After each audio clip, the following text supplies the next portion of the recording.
Ginugulo daw ng mga mastermind ang ginagawa ngayong investigasyon tungkol sa korupsyon, lalo na po itong maanumalyang flood control projects. Sino ba yung mga mastermind na yan? Mga hindi lang isa.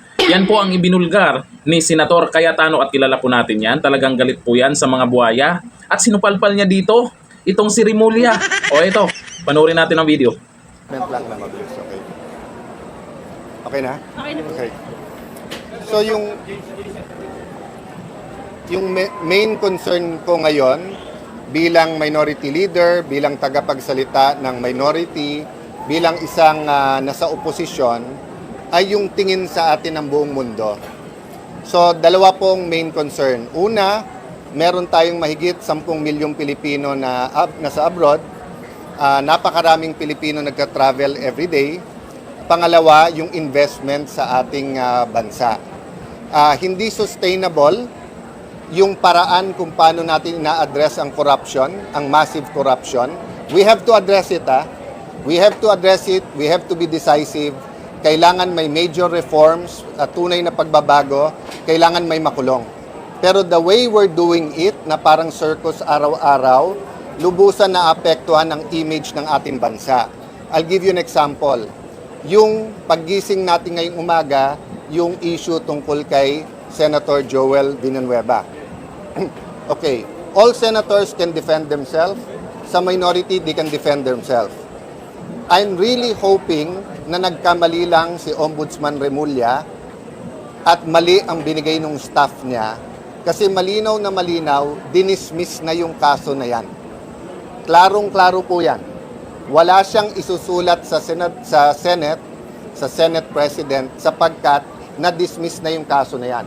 At kung titignan mo bakit na-dismiss, malinaw na hindi marireverse. First, ang pirma ni Joel doon ay forged. Hindi niya pirma. Pangalawa po, ang nakalagay sa letterhead, Buhay Party List. Siya po ay representative noon ng CBAC Party List. No? So this is not even a debatable matter. So I know Boying Remulla. He is a man of duty. May sense of duty yan. Nabasa ko mga statements niya bago siya maging ombudsman. Naniniwala ako gusto niya ng tunay ng pagbabago. Marami akong issues na hindi agree sa kanya, but I see his sincerity na gusto niyang parusahan ang dapat parusahan. Unfortunately, parang naging circus nga, palakasan ng palakpak. And we know that there are certain people who are against Joel, who are against the minority.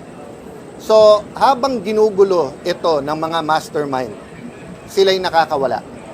Kahit ako naman, naniniwala din ako na itong si ombudsman o yung itong bagong ombudsman na si Rimulya ay gusto talaga niyang panagutin yung dapat managot depende sa ebidensya.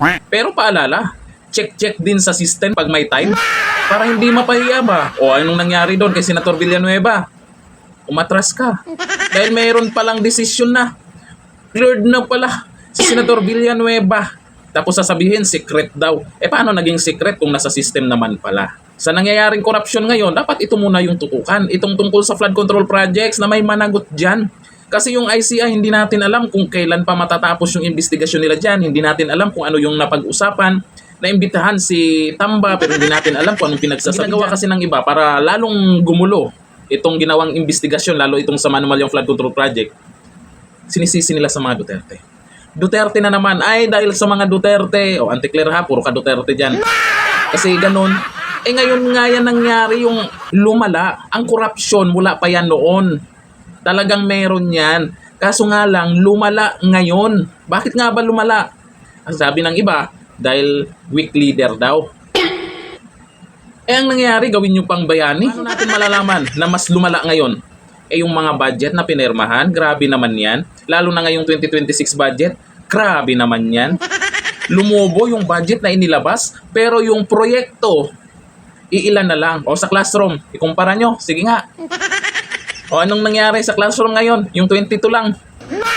Hindi nyo makikita na mas lumala ang korupsyon ngayon, tapos isisi na naman sa mga Duterte. O, ayon po dito kay Hilario D. Guzman. Tama ka, Cayetano, dapat may makulong na bumalik sa takot ng mga magnanakaw at bumalik ang tiwala ng mga taga-ibang bansa. Sabi ni Pedro Batu, obvious na ayaw tutukan ni Boying ang kasalukuyang nakawan. Malay natin mayroon siyang ibang ginagawang maganda dyan. Ako naman pinipilit ko pa rin sa sarili ko na maniwala dito kay Ombudsman Remulla. Eh mukhang kahapon na siya'y napahiya doon sa tungkol sa kaso ni si Senator Villanueva. Kawawa. Sabi ni Salvador Villasenor, mas marunong ang minority leader kaysa Senate President. Ay, kung sa usapin lang po ng marunong at sa galing, itong si Cayetano, walang-wala yan, si Itbulaga dyan. Hanggang dito na lang, thank you. Goodbye.